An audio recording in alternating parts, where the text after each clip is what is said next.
உங்களுக்கு அடையாளம் என்றான். அல்லேலூயா. அதுக்கு முன்னாடி 8வது வசனம், அப்பொழுது அந்த நாட்டிலே மேய்ப்பர்கள் வயல்வெளியிலே தங்கி ராத்திரியிலே தங்கள் மந்தையை காத்துக் கொண்டால் அவ்வேளையிலே கர்த்தருடைய தூதன் அவரிடத்திலே வந்து நின்றான். கர்த்தருடைய மகிமை அவர்கள் சுற்றிலும் பிரகாசித்தது. அவர்கள் மிகவும் பயந்தார்கள். அல்லேலூயா. தேவதூதன் அவர்களை நோக்கி சொல்கிறான், பயப்படாதீர்கள், இதோ எல்லா ஜனத்தையும் ஜனத்தை சந்தோஷத்தை உண்டாகும் நற்செய்தியை உங்களுக்கு அறிவிக்கின்றேன். அல்லேலூயா. எல்லா ஜனத்துக்கும் சந்தோஷம் உண்டாக்கும் நற்செய்தியை உங்களுக்கு அறிவிக்கின்றேன். அல்லேலூயா. இதே மேய்ப்பர்கள்ட்ட போய் சொல்லணும். அல்லேலூயா. சாஸ்திரிகள், அறிவாளிகள் அவங்களா தெரிஞ்சு வந்துட்டாங்க. அந்த நட்சத்திரம், அந்த கால்குலேஷன், அது இது இப்படியே போட்டு எப்படியோ கண்டுபிடித்து என்ன பண்ணாங்க, ஆண்டவர் வர வச்சுட்டாரு. மேய்ப்பர்களுக்கு போய் சொல்லுகிறாரு. ஏன் அப்படின்னா, மேய்ப்பர்களுக்கு யாருமே இந்த நல்ல செய்தியுமே சொல்ல மாட்டார்கள். அந்த நாட்களிலே மேய்ப்பர்கள் ரொம்ப இழிவா நடத்தப்பட்டாங்க. எப்பொழுது எல்லாரும் மேய்ப்பர்கள் தான். தாவீதே மேய்ப்பர் தான், அப்படிதானே? தாவீது மேய்ப்பர் தான், மோசே மேய்ப்பர் தான், ஆடு மேய்ப்பர் தான், எல்லாம் மேய்ப்பர் தான். ஆனா அந்த நாட்களிலே மேய்ப்பர்களை ரொம்ப தாழ்வா நினைச்சுட்டு இருந்தாங்க. கடைசி ஆட்கள் மேய்ப்பர்கள் தான்.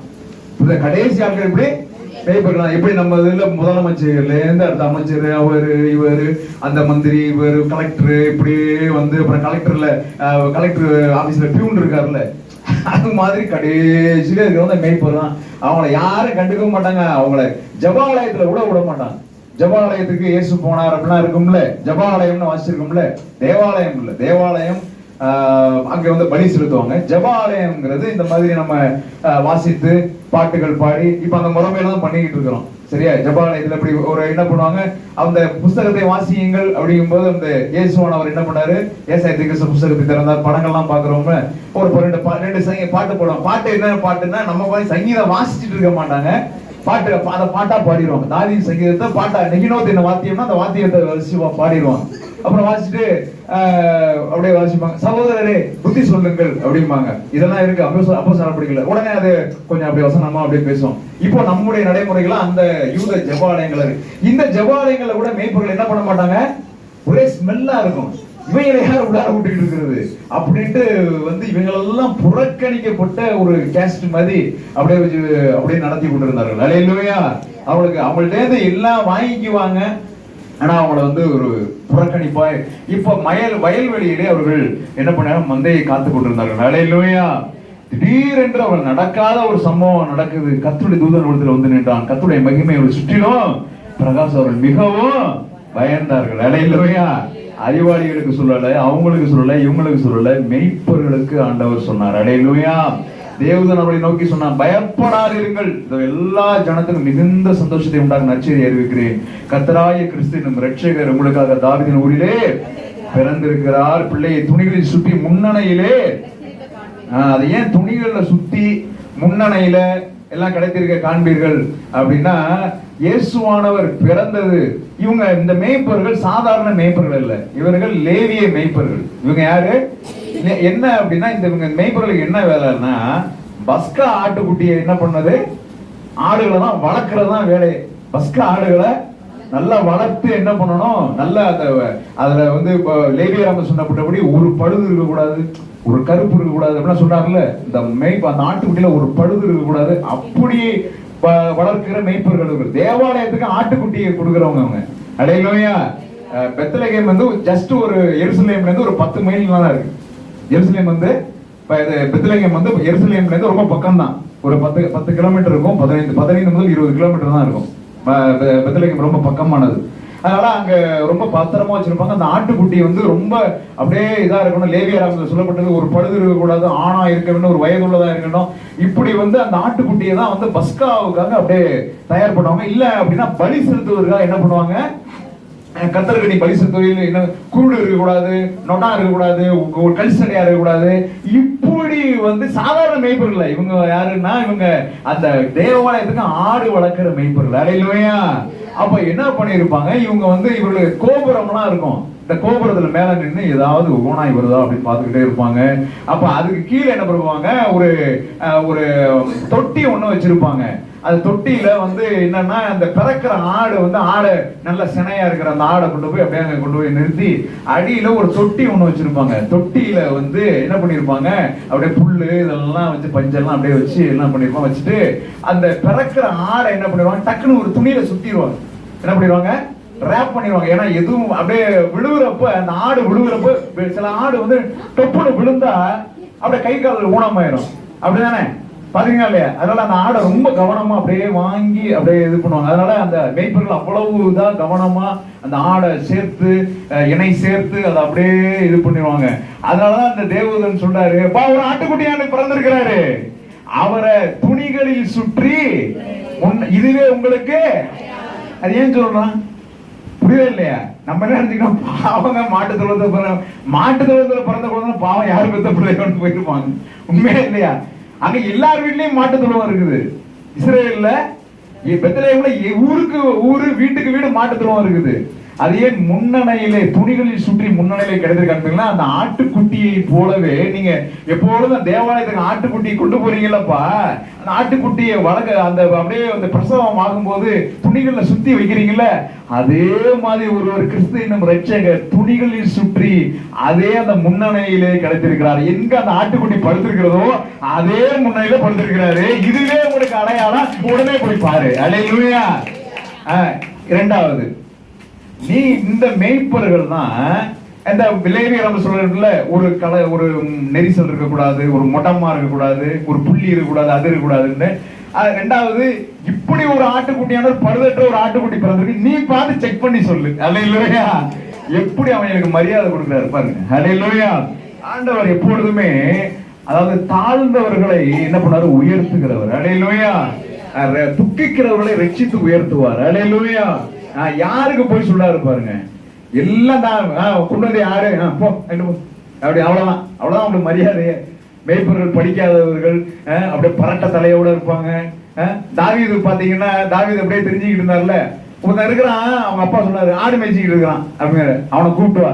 தாவீது வந்து சிவந்த மேனியும் அழகி, அது என்னன்னா பரட்ட தலையோட குளிக்காம அப்படியே செம்பட்டையோட அப்படியே வந்து தாவீது வந்து நிக்கிறாரு. ஆண்ட சொல்ல, இவன் தான் எழுந்து இவனை அபிஷேகம் பண்ண அப்படிங்கிறாரு. அல்லேலூயா. இவன் தான்டா எழுந்து இவனை அபிஷேகம் பண்ண என்று சாமுவேல் சொல்லுகிறார். அல்லேலூயா. எழுந்து அபிஷேகம் பண்ண இவன் தான் அப்படின்னு சொல்றாரு. அல்லேலூயா. அதே தாவீதின் ஊரிலே அப்படியே ஒரு 1000 வருஷம் அப்படியே கழித்து தாவீதின் மகனாக ஆண்டவர் பிறக்கிறார். அல்லேலூயா. அத மேய்ப்பர்கள்ட்ட சொல்றாரு. அல்லேலூயா. மேய்ப்பர்கள் ஆண்டவர் மறந்துடல. மேய்ப்பருடைய வாழ்க்கை மிகவும் கடினமானது. ஆமென். மேய்ப்பருடைய வாழ்க்கை எப்படிப்பட்டது? கடினமானது. ரொம்ப அப்படியே காவல் காத்துக்கிட்டே இருக்கணும், ஓனாய் வருதான்னு பார்க்கணும், குளிர்ல இருக்கணும், பனியில இருக்கணும். யாக்கோபு சொல்றாருல, தன் மாமாட்ட சொல்றாருல, ஐயோ நான் 20 வருஷமா எவ்வளவு பாடுபட்டேன், 10 முறை என் சம்பளத்தை மாத்தினீங்க, குளிர்ல இருந்தேன், பனியில இருந்தேன். மேய்ப்பருடைய வாழ்க்கை அவ்வளவு இதா இருக்கணும், ஆடை அவ்வளவு பாதுகாக்கணும். இதெல்லாம் ஆண்டவர் உணர்ந்துதான், நல்ல மேய்ப்பர் அவர் தான், நல்ல செம்மறி ஆடும் அவர் தான், எல்லாமே அவர் தான். அதனால நீங்க கரெக்டா போய் பாருங்க. அல்லேலூயா. அல்லேலூயா. இப்ப ஏன் மேய்ப்பர்கள்ட்ட போய் சொல்றாருன்னு தெரியுதா உங்களுக்கு? அப்ப அந்த மேய்ப்பர்கள் பார்த்து அவங்க என்ன பண்றாங்க, அவரு இதுவே உங்களுக்கு அடையாளம். அந்த க்ஷணமே பரமசேனின் திரள் அந்த தூதனை தோன்றி, உணர்ந்திருக்கிற தேவனுக்கு மகிமை, பூமியிலே சமாதானம், மனுஷர் மேல் பிரியம் உண்டாதா என்று சொல்லி தேவனை துதித்தார்கள். தேவதூதர்களை விட்டு பரலோகத்துக்கு போன பின்பு மேய்ப்பர்கள் ஒருவரை ஒரு நோக்கி, நாம் பெத்லகேம் ஊருக்கு போய் நடந்ததாக கர்த்தரால் நமக்கு அறிவிக்கப்பட்ட இந்த காரியத்தை பார்ப்போம் வாருங்கள் என்று சொல்லி முன்னணியிலே யோசேப்பையும் மரியாதையும் முன்னணியில் கிடைத்திருக்கிற பிள்ளையும் கண்டார்கள். அந்த பிள்ளையை குறித்து சொல்லப்பட்ட சங்கதி என்ன பண்ணாங்க, பிரசித்தம் பண்ணினார்கள். எல்லா இடத்திலும் பிரசித்தம். மேய்ப்பரால் தங்கள் சொல்லப்பட்டதை கேட்டு எல்லாரும் ஆச்சரியப்படுறாங்க. இப்படி அங்க பிறந்திருக்கிறாரா?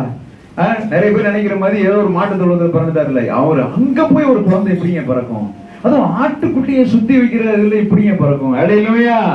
அல்லேலூயா. ஆண்டவர் நல்லா கவனிங்க, எல்லாத்தையும் திட்டமா கரெக்டா தான் அப்படியே கொண்டு வருவாரு. அல்லேலூயா. அவர் ஏதோ உலகத்தை பாவத்தை சுமந்துக்க தேவ ஆட்டுக்குட்டினா அந்த ஆட்டுக்குட்டி, அந்த பஸ்கா ஆட்டுக்குட்டி இருக்கிற அந்த முன்னணியில தான் அப்படி பறக்கணும். அல்லேலூயா. அப்படிதான் கரெக்டா அப்படி அங்க வந்து எவ்வளவு ஆண்டவர் எல்லாவற்றையும் திட்டம் போட்டு வச்சிருக்கிறார் பாருங்க. நம்முடைய வாழ்க்கையில ஆண்டவர் திட்டம் போட்டு எல்லாத்தையும் செய்து கொண்டிருக்கிறார். அல்லேலூயா. நம்ம ஆண்டவர் திட்டத்துல இருக்கிறோமாங்கிறத சிந்தித்துக் கொள்ளுங்கள். அல்லேலூயா. அல்லேலூயா. அப்பதான் ஆண்டவர் பிறந்தது நமக்கு தெரியும். அல்லேலூயா. யார் உள்ளத்துக்குள்ள ஆண்டவர் பிறந்திருக்கிறார் நமக்கு தெரியும். அல்லேலூயா. நம்ம திடீர்னு ஆண்டவருடைய பிரசன்னம் நம்மளை நிறைக்கும். ஹல்லேலூயா. ஆண்டவர் கூட தான் இருப்பார், எல்லாம் ஜெபம் பண்ணிட்டு தான் இருப்போம். ஆனா மெய்ப்பொருள் மாதிரி இருக்கணும். ஹல்லேலூயா. நம்மளை எல்லாம் வெறுத்துட்டாங்களா, ஒதுக்கிட்டாங்களா, நமக்கு எந்த நல்ல செய்தியும் சொல்லலையா, கவலைப்படாதீங்க. ஆண்டவர் உங்களுக்கு நல்ல செய்தி சொல்றாரு. ஹல்லேலூயா. நான் உள்ளத்துலதான் இருக்கிறேன், உள்ளத்துலதான் வந்து பிறந்து இருக்கிறேன்னு சொல்லுகிறார். ஹல்லேலூயா. அவங்க தேவதூதரை பாக்குறாங்க, பரிசேயர் பார்க்கல, சதுசேயர் பார்க்கல, பைபிளை கரைச்சு குடிச்சவங்க யாரும் பார்க்கல. அப்படிதானே? நியாய சாஸ்திரிகள் பார்க்கல. இவங்க என்ன பண்ணாங்க? தேவதூதரை பார்க்கிறார்கள். ஹல்லேலூயா. பரமசேனையின் திரள் அவர்களுடனே தோன்றி துதிக்கிறதெல்லாம் இவங்க அப்படியே கண்ணு கொட்டாம பாக்குறாங்க. ஹல்லேலூயா. ஹல்லேலூயா. அப்ப நடந்ததாக சொல்லப்பட்ட சங்கதியை எங்கு பிரசித்தம் பண்ணினார்கள். அப்ப நாமளும் என்ன பண்றோம்? இன்னைக்கு ஆண்டவர் பிறந்திருக்காரு எல்லா இடத்தையும் என்ன பண்ணிருக்கணும்? பிரசித்தம் பண்ணிருக்கணும். ஹல்லேலூயா. ஹல்லேலூயா. இந்த நாள் மட்டுமல்ல, எல்லா நாளும் ஆண்டவர் உங்களுக்காக பிறந்தார், உங்களுக்காக மரித்தார், உங்களுக்காக உயிரோடு கூட எழுந்தார். ஹல்லேலூயா. அந்த சங்கதியை நம்ம என்ன பண்ணணும்? எல்லா இடத்துலயும் பிரசித்தம் பண்ணிக்கொண்டே இருக்க வேண்டும். ஹல்லேலூயா. அதற்கு அடுத்தது ஆண்டவர் எதற்காக வந்தார்? தேவன் மாம்சத்திலே வெளிப்பட்டார் சொல்லப்பட்டது. ஹல்லேலூயா. ஹல்லேலூயா. தேவன் வல்லமை உள்ளவர், தேவன் கிருபை உள்ளவர், தேவன் சர்வ ஞானம் உள்ளவர். எல்லாம் ரைட்டுங்க. அவர் அங்கேயே இருந்துக்கிட்டாருன்னா எப்படி தெரிஞ்சது? உண்மைதானே? அப்ப தேவன் எப்படிப்பட்டவர்னு பாக்குறதுக்கு வேற எதுவுமே கிடையாது. இயேசுவை பார்த்தா போதும். ஹல்லேலூயா. அதான் சொல்றாரு, பிதாவாகிய என்னை கண்டவன் பிதாவை கண்டான்னு சொல்லிட்டார் போயிட்டார். ஹல்லேலூயா. என்னை கண்டவன் பிதாவை கண்டான். பிதா எப்படி இருக்கு அப்படின்னா வந்து அந்த உருவம் இல்ல, பிதாவுடைய குணாம்சங்கள் அத்தனையும் குமாரனுக்குள்ளே இருக்கிறது. ஹல்லேலூயா. அதனாலதான் ஆண்டவர் வந்தார். தேவன் எப்படி இருக்கிறாரு அப்படின்னு தெரியல. பழைய ஏற்பாட்டுல தேவன் எப்படி இருக்கிறாருன்னு ஒரு சிலர் பார்த்திருக்கிறாங்க. அவங்க மோசையெல்லாம் பார்த்தாரு, மோசையோட வாழ்க்கையில குறை இருக்குது. ஆபிரகாம் பார்த்தாரு, ஆபிரகாம் வாழ்க்கையில ஓட்டை இருக்குது. தாவீது பார்த்தாரு, பெரிய ஓட்டை இருக்குது. இவர் எல்லா வாழ்க்கையிலும் ஏதாவது ஒரு குறை இருக்குது. அப்ப உண்மையிலே அவங்க எல்லாம் வந்து வாழ்ந்து பார்த்தாங்க, தீர்க்கதரிசிகளா வாழ்ந்தாங்க, எல்லாம் செஞ்சாங்க. அவங்க வாழ்க்கையில கொஞ்சம் கொஞ்சம் குறை இருக்கதான் செஞ்சுச்சு. ஆனா உண்மையிலே தன்னை வெளிப்படுத்துகிற யாருன்னா தன்னுடைய குமாரன் தான் வெளிப்படுத்த முடியும். ஹல்லேலூயா. எனவேதான் குமாரனை குழந்தையாக அனுப்பினார். ஹல்லேலூயா. ஒரே பேரான குமாரனை தந்தருளி, தேவன் தன்னுடைய ஒரே பேரான குமாரனை தந்தருளி இவ்வளவாய் உலகத்திலே அன்பு கூர்ந்தார். ஹல்லேலூயா. ஹல்லேலூயா. அப்ப தேவன் அங்கேயே இருந்துகிட்டாருன்னா என்ன தெரியும்? ஒண்ணுமே தெரியாது மனுஷனுக்கு. தேவன் எப்படிப்பட்டவர், கடவுள் எப்படிப்பட்டவர், அந்த பரஞ்சோதிங்கிறாங்களா அவர் எப்படிப்பட்டவர், ஒளிமயமானவரா இருக்கிற அவர் எப்படிப்பட்டவர். இங்க வந்து நானே உலகத்தின் ஒளின்னு சொன்ன பிறகுதான் அவருக்கு தெரியுது. ஹல்லேலூயா. அப்பா இவ்வளவு வெளிச்சம், இவ்வளவு ஞானமுள்ள வார்த்தைகளை பேசுறாரு, இப்படித்தான் தேவன் இருப்பாரோ அப்படின்னு நினைச்சாங்க. ஹல்லேலூயா. தேவகுமாரன், ஆமென், நானும் பிதாவும் ஒன்றாய் இருக்கிறோம் அப்படின்னு சொல்லிட்டாரு. ஹல்லேலூயா. உடனே கல்லுகள்லாம் எடுத்துக்கிட்டாங்க. ஏன்னா அவங்களுக்கு தெரியும் இவர் தன்னை தேவனுக்கு சமமாக்கினார். தேவகுமாரனாலே தேவன் தான். ஹல்லேலூயா. குமாரனாகிய தேவன் அவர். ஹல்லேலூயா. பிதாவாகிய தேவன் எப்படிப்பட்டவர்கள் குமாரன் வெளிப்படுகிறார், மாம்சத்திலே வெளிப்பட. இதற்காகத்தான் ஆண்டவர் வந்து என்ன பண்ணாரு? மனிதனாக வந்தார். ஹல்லேலூயா. இரண்டாவது நமக்கு ரத்தம் சிந்த வந்தார். ஹல்லேலூயா. இரண்டாவது எதுக்கு வந்தாரு? ரத்தம் சிந்துவதற்காக வந்தார். நமக்காக எல்லா கடைசி சுட்டு ரத்தத்தையும் சிந்தி மரிப்பதற்காக வந்தார். ஹல்லேலூயா. பிதாவாகிய தேவனுக்கு என்ன ஒரு வேதனை இருக்கும் அப்படின்னா, தன்னுடைய குமாரன் இங்க வந்து யாருமே ஒரு உதவியே இல்லாம அடிபட்டு உதப்பட்டு இப்படியே இருக்கிறத போல எவ்வளவு ஒரு வேதனை இருக்கும் பாருங்க. உங்க பிள்ளை உங்க முன்னாடி சிலுவையில் அறையப்பட்டு சாட்டையால் அடிக்கப்பட்டு முள்முடி சூட்டப்பட்டா எப்படி இருக்கும்? எப்படி இருக்கும் உங்களுக்கு? இப்ப பிதாவாகிய தேவன் அவ்வளவையும் பொறுத்து கொண்டு அப்படியே இருக்கிறாரு. ஹல்லேலூயா. அப்ப தேவன் தம்மேல் வைத்த அன்பை வந்து இப்படிதான் வெளிப்படுத்துறாரு. எப்படி வெளிப்படுத்துறாரு? நம்மே குமாரனை அனுப்புனதுனால வெளிப்படுத்தினார். ஹல்லேலூயா. அப்படி ஒரு வசனம் இருக்கு. தேவன் குமாரனை அனுப்புனதுனால தேவன் நம்மேல் வைத்த அன்பை வெளிப்படுத்தினார். ஹல்லேலூயா. எவ்வளவு அன்பு வச்சிருக்காரு, தான் படைச்ச தான் மனுஷன் மேல எவ்வளவு அன்பு வச்சிருக்கான். வீணா போயிட்டான், கெட்டு போயிட்டான். ஆனாலும் அவர் என்ன பண்ணாரு? கிருபை இறங்கி தன்னுடைய குமாரனையே அனுப்புகிறார். ஹல்லேலூயா. அது 33 வருஷம். நல்லா கவனிங்க. பரலோகம் ஒரு பிரச்சனையும் இல்லாத இடம். பரலோகம் இப்ப நம்ம பாடணும்னா ஆவிகளின் போற்றுதலால் எப்போதும் போற்றி போற்றி அப்படின்னு போற்றிக்கிட்டே இருக்கிற இடம், அதுல மகிழ்ந்து கொண்டு இருக்கிற இடம். ஒரு நோய் கிருமி கிடையாது, ஒரு நோய் கிடையாது, ஒரு ஜுரம் கிடையாது, எதுவுமே இல்லாத ஒரு பரலோகத்தை விட்டு இங்க அழுக்கான கந்தையான இதுல வந்துகிட்டு தாடி வச்சுக்கிட்டு மீசை வச்சுக்கிட்டு யோர்தானில் ஞானஸ்தானம் எடுத்து ஒரே ட்ரெஸ்ஸை போட்டுக்கிட்டு அப்படியே திரிஞ்சு சன்னியாசி மாதிரி திரிஞ்சு இதெல்லாம் தன்னுடைய குமாரன் பரவதெல்லாம் பார்த்துக்கிட்டே இருக்கிறாரு பிதா. அல்லேலூயா. எவ்வளவு வசதியா இருந்தவர் இப்படி இருக்கிறாரு. அப்படி நம்ம என்ன நினைச்சோம்னா பிதா வந்து எப்ப கஷ்டப்பட்டாரு, சிலுவையில் அடிக்கும் போது கஷ்டப்பட்டார். 33 வருஷம் அவர் பார்த்துக்கிட்டே இருக்கிறார். அவர் படுற பாடுகள் எல்லாம் பார்த்துக்கிட்டு இருக்காரு. அவர் அடிக்க கல்லெல்லாம் எடுக்கிறாங்க, அவ்வளவு பிதா கவனிச்சு பார்த்துக்கிட்டே தான் இருக்கிறாரு. அல்லேலூயா, அல்லேலூயா. அப்ப குமாரன் படுகிற ஒவ்வொரு பாட்டையும் அவர் கவனித்து பார்த்தார். குமாரன் அனுப்பினார். ஏன் அப்படின்னா தேவன் நம்மேல் வைத்த அன்பை வெளிப்படுத்துறதுக்காக குமாரன் அனுப்பினார். அல்லேலூயா. முதல்ல தான் எப்படிப்பட்டவர், தேவன் எப்படிப்பட்டவர்ங்கிறத குமாரன் வெளிப்படுத்தினார். அல்லேலூயா. இரண்டாவது, தேவன் நம்மேல் வைத்த அன்பு எப்படிப்பட்டதுன்னா நமக்காக ரத்தத்தையே சிந்திடுவாரு. அப்படிப்பட்டவர் தான் பிதா. அல்லேலூயா. அதைத்தான் தேவன் மாம்சத்திலே வெளிப்பட்டார். அல்லேலூயா. தேவதூர்களால் காணப்பட்டார், மகிமையில ஏறெடுத்துக் கொள்ளப்பட்டார் என்று எழுதியிருக்கிறது. அல்லேலூயா. மாம்சத்திலே வெளிப்பட்ட தேவன். ஆமென். கன்னியின் வயிற்றிலே அவர் பிறந்தார். அல்லேலூயா. எந்த ஒரு மனித தொடர்பும் இல்லாம வந்து பிறந்தார். அல்லேலூயா.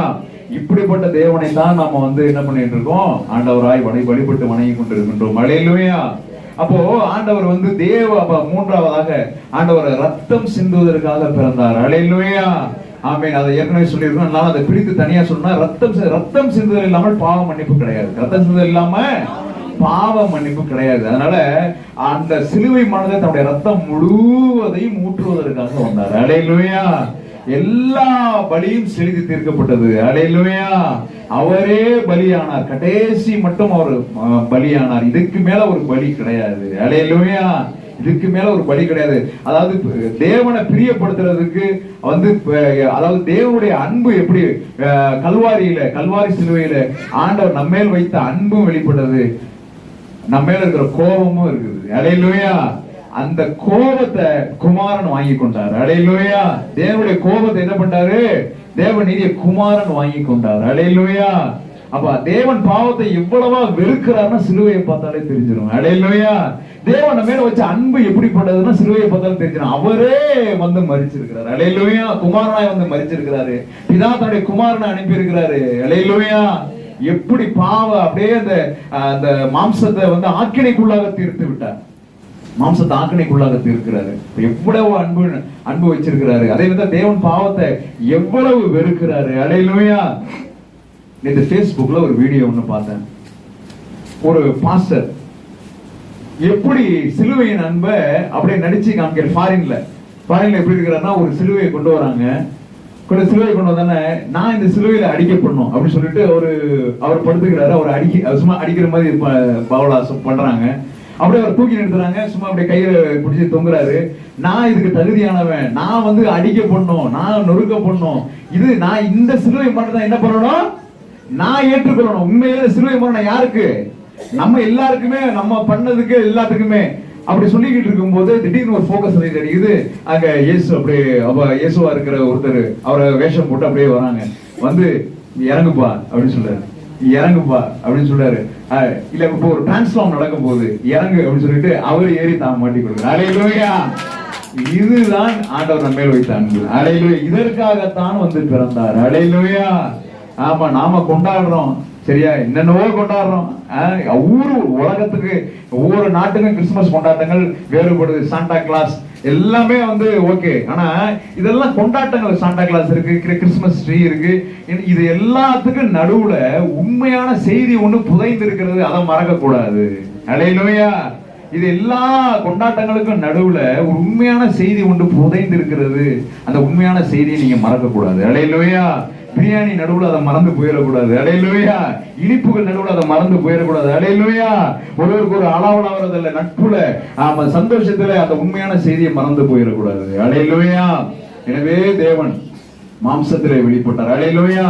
அவர் வந்து அவர் யாருக்கு வெளிப்பட்டார்னா, ரொம்ப இழிவா தாழ்வா எண்ணப்பட்டவங்களுக்கு வந்து அவர் பிறந்த செய்தி முதல்ல அறிவிக்கப்பட்டது. அதற்கு அவர் எதற்காக வந்து பிறந்தார், தேவன் எப்படிப்பட்டவரா அதை காமிக்கணும். அல்லேலூயா. அது தேவன் நம்ம வைத்த அன்பு எப்படிப்பட்டது அதை காண்பிக்கணும். அடுத்தது ரத்தம் சிந்தி என்ன பண்ணணும், நமக்காக மரிக்கணும். அதற்காக தான் வந்து பிறந்தார். அல்லேலூயா. கர்த்தர் தாமே இந்த வசனங்களை ஆசீர்வதிப்பாராக.